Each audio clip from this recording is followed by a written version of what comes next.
दुम दुर्गाए नमः। श्री दुर्गा सप्तशती का 12वां अध्याय संक्रादया स्तुति एक दिव्य स्तवन है जिसमें समस्त देवता माता चंडी की महान स्तुति करते हैं। जब माँ ने महिषासुर, चंड मुंड और रक्तबीज जैसे असुरों का संहार कर दिया, तब देवगण, विशेषतः इंद्रादि सभी उनके श्री चरणों में नतमस्तक होकर उनकी स्तुति करते रहे। यह अध्याय माँ की महिमा, करुणा और विश्वव्यापी शक्ति का वर्णन करता है। इसमें माँ से विनती करते हैं कि जब जब संसार में संकट आए, पाप आए और धर्म डगमगाए, तब ये अवतरित होकर संसार की रक्षा करें। देवी बोली, हे देवताओं, जो पुरुष इन स्तोत्रों द्वारा एकाग्रचित होकर मेरी स्तुति करेगा, उसके संपूर्ण कष्टों को निसंदेह हर लूंगी। मधुकैटव के नाश, महिषासुर के वध और शुंभ तथा निशुंभ के वध की जो मनुष्य कथा कहेंगे, मेरे महात्म को अष्टमी, चतुर्दशी व नवमी के दिन एकाग्रचित्त से भक्ति पूर्वक सुनेंगे, उनको कभी कोई पाप न रहेगा। पाप से उत्पन्न हुई विपत्ति भी उनको न सताएगी। उनके घर में दरिद्रता न होगी और न उनको प्रियजनों का विछोह होगा। उनको किसी प्रकार का भय न होगा। इसलिए प्रत्येक मनुष्य को भक्ति पूर्वक मेरे इस कल्याणकारक महात्म को सदा पढ़ना और सुनना चाहिए। मेरा यह महात्म महामारी से उत्पन्न हुए संपूर्ण उपद्रवों को एवं 3 प्रकार के उत्पातों को शांत कर देता है। जिस घर व मंदिर में या जिस स्थान पर मेरा यह स्तोत्र विधि पूर्वक पढ़ा जाता है, उस स्थान का मैं कभी भी त्याग नहीं करती और वहाँ सदा ही मेरा निवास रहता है। बलिदान, पूजा, होम तथा महोत्सव में मेरा यह चरित्र उच्चारण करना तथा सुनना चाहिए। ऐसा हवन या पूजन मनुष्य जानकर या बिना जानकर भी मैं उसे तुरंत ग्रहण कर लेती हूँ। और शरद काल में प्रत्येक वर्ष जो महापूजा की जाती है, उनमें मनुष्य भक्ति पूर्वक मेरा यह महात्म सुनकर सब विपत्तियों से छूट जाता है और धन धान्य तथा पुत्र आदि से संपन्न हो जाता है। और मेरे इस महात्म व कथाओं इत्यादि को सुनकर मनुष्य निर्भय हो जाता है और महात्म के श्रवण करने वालों के शत्रु नष्ट हो जाते हैं तथा कल्याण की प्राप्ति होती है और उनका कुल आनंदित हो जाता है। सब कष्ट शांत हो जाते हैं तथा भयंकर स्वप्न दिखाई देने लगता है। घरेलू दुख इत्यादि सब मिट जाते हैं। बाल ग्रहों में ग्रसित बालकों के लिए यह मेरा महात्म परम शांति देने वाला है। मनुष्यों में फूट पड़ने पर ही यह भली भांति मित्रता कराने वाला है। मेरा यह महात्म मनुष्यों को मेरी जैसी सामर्थ्य की प्राप्ति कराने वाला है। पशु, पुष्प, अर्घ, धूप, गंध, दीपक इत्यादि सामग्रियों द्वारा पूजन करने से, ब्राह्मण को भोजन करा के, हवन करके, प्रतिदिन अभिषेक करके, नाना प्रकार के भोगों को अर्पण करके और प्रत्येक वर्ष दान इत्यादि करके जो मेरी आराधना की जाती है, उससे मैं जैसी प्रसन्न हो जाती हूँ, वैसी प्रसन्न मैं इस चरित्र के सुनने से हो जाती हूँ। यह महात्म श्रवण करने पर पापों को हर लेता है तथा आरोग्य प्रदान करता है। मेरे प्रारब्ध भाव का कीर्तन दुष्ट प्राणियों से रक्षा करने वाला है। युद्ध में दुष्ट दैत्यों का संहार करने वाला है। इसके सुनने से मनुष्य को शत्रुओं का भय नहीं रहता। हे देवताओं, तुमने जो मेरी स्तुति की है अथवा ब्रह्मा जी ने जो मेरी स्तुति की है, वह मनुष्यों को कल्याणमयी बुद्धि प्रदान करने वाली है। वन में सूने मार्ग में अथवा दावानल से घिर जाने पर, वन में चारों ओर से घिरा हुआ यह शत्रुओं द्वारा पकड़ा हुआ, जंगल में सिंहों से, व्याघ्रों से या जंगली हाथों द्वारा पीछा किया हुआ, राजा के क्रुद्ध हो जाने पर, मारे जाने के भय से, समुद्र में नाव के डगमगाने पर, भयंकर युद्ध में फंसा होने पर, किसी भी प्रकार की पीड़ा से पीड़ित, घोर बाधाओं से दुखित हुआ मनुष्य मेरे इस चरित्र को स्मरण करने से संकट से मुक्त हो जाता है। मेरे प्रभाव से सिंह, चोर या शत्रु इत्यादि दूर भाग जाते हैं और पास नहीं आते। महर्षि ने कहा, प्रचंड पराक्रम वाली भगवती चंडिका यो कहने के पश्चात सब देवताओं के देखते देखते अंतर्ध्यान हो गई और संपूर्ण देवता अपने शत्रुओं के मारे जाने पर पहले की तरह यज्ञ भाग का उपभोग करने लगे और उनको अपने अधिकार फिर से प्राप्त हो गए तथा युद्ध में देवताओं के शत्रुओं शुंभ और निशुंभ के देवी के हाथों मारे जाने पर बाकी बचे हुए राक्षस पाताल को चले गए। हे राजन, इस प्रकार भगवती अंबिका नित्य होती हुई भी बार बार प्रकट होकर इस जगत का पालन करती है, इसको मोहित करती है, जन्म देती है और प्रार्थना करने पर समृद्धि प्रदान करती है। हे राजन, भगवती ही महाप्रलय के समय महामारी का रूप धारण करती हैं और वही संपूर्ण ब्रह्मांड में व्याप्त है और वही भगवती समय समय पर महाकाली तथा महामारी का रूप भी बनाती हैं और स्वयं अजन्मा होती हुई भी सृष्टि के रूप में प्रकट होती हैं। वह सनातनी देवी प्राणियों का पालन करती हैं और वही मनुष्य के अभ्युदय के समय घर में लक्ष्मी का रूप बनकर स्थित हो जाती हैं तथा अभाव के जाति पुष्प धूप और गंध आदि से पूजन करने, उसकी स्तुति करने से वह धन एवं पुत्र देती है और अधर्म का नाश करके धर्म में शुभ बुद्धि को प्रदान करती है। दुर्गा सप्तशती पाठ के 13वें अध्याय की फलश्रुति है, यानी कि इस पाठ को करने या सुनने से क्या फल प्राप्त होता है, इसका विस्तार पूर्वक वर्णन इसमें ऋषि, राजा, सूरत और वैश्य समाधि के संवाद द्वारा यह बताया गया है कि माँ दुर्गा की उपासना और सप्तशती के पाठ से मनुष्य को धन, ऐश्वर्य, विजय, स्वास्थ्य और मोक्ष की प्राप्ति होती है। यह अध्याय श्रोताओं और भक्तों को प्रेरित करता है कि वे माँ दुर्गा की आराधना निरंतर करें।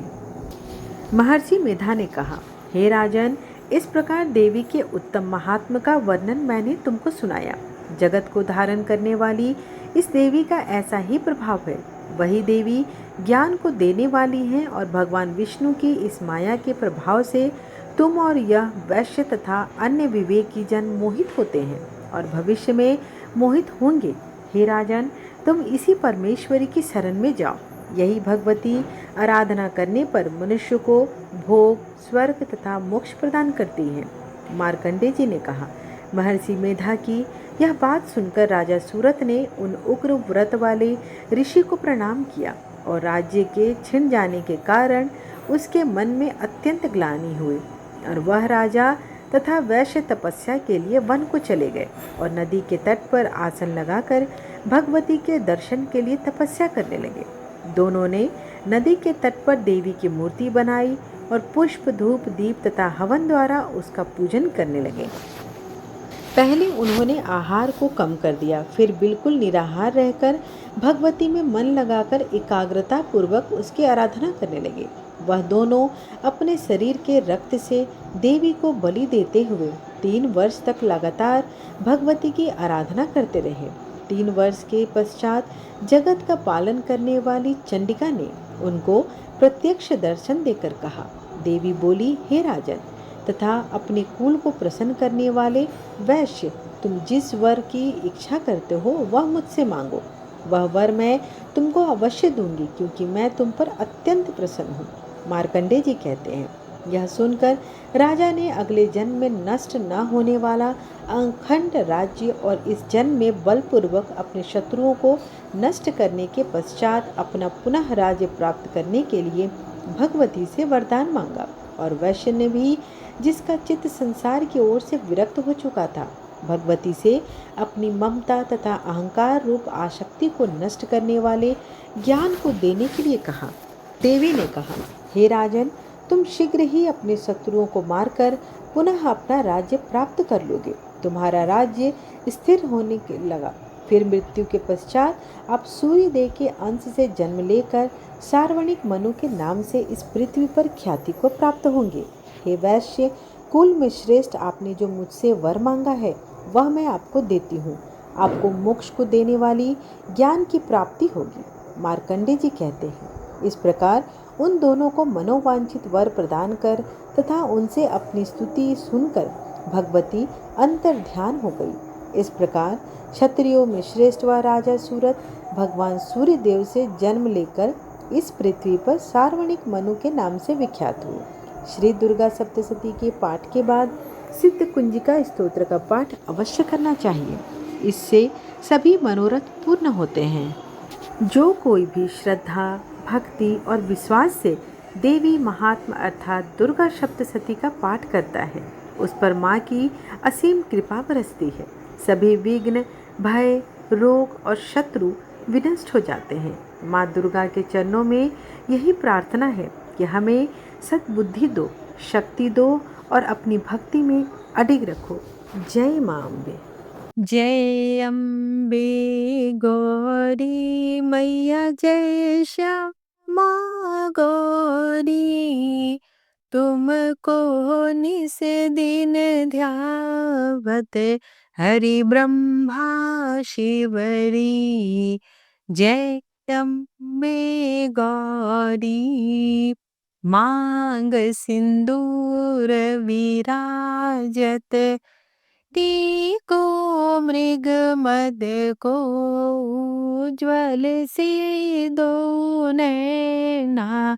चंद्र बदननी को जय अम्बे गौरी।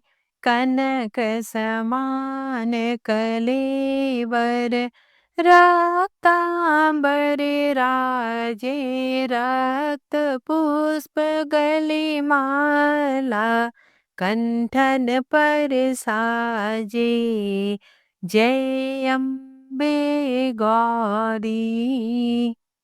के हरि वाहन राजत, खड्ग खपर धारी। सुर नर मुनि जन सेवत, तिनके दुख हारी। जय अम्बे गौरी। कानन कुंडल शोभित, नासाग्रे मोती। कोटिक चंद्र दिवाकर, राजत सम ज्योति। जय अम्बे गौरी। शुंभ निशुंभ विदारे, महिषासुर घाती। धूम्र विलोचन नैना, निस दिन मदमाती। जय अम्बे गौरी। चंड मुंड संहारे, शोणित बीज हरे। मधुकैटभ दो मारे, सुर भयहीन करे। ओम जय अम्बे गौरी। ब्रह्मानी रुद्रानी, तुम कमला रानी। आगम निगम बखानी, तुम शिव पट रानी। 64 योगिनी गावत, नृत्य करत भैरव। बाजत ताल मृदंगा, अरु बाजत डमरू। जय अम्बे गौरी। तुम ही जग की माता, तुम ही हो भरता। भक्तन की दुख हरता, सुख संपत्ति करता। जय अम्बे गौरी। भुजाचार अति शोभित, वर मुद्राधारी। मन वांछित फल पावत, सेवत नर नारी। जय अम्बे गौरी। कंचन थाल विराजत, आगर कपूर बाती श्रीमाल के तुम्हें राजत कोटि रतन ज्योति। जय अम्बे गौरी मैया, जय श्यामा गौरी। श्री अम्बे जी की आरती जो कोई नर गावे, कहत शिवानंद स्वामी सुख संपत्ति पावे। जय अम्बे गौरी मैया, जय श्यामा गौरी। त्वमेव माता च पिता त्वमेव, त्वमेव बन्धु च सखा त्वमेव, त्वमेव विद्या द्रविडं त्वमेव, त्वमेव सर्वं मम देव देव। आरतीं समर्पयामि दुर्गा देव्यै नमो नमः। आशा करती हूँ कि आज की कथा आपको अच्छी लगी हो। वीडियो पसंद आए तो चैनल को लाइक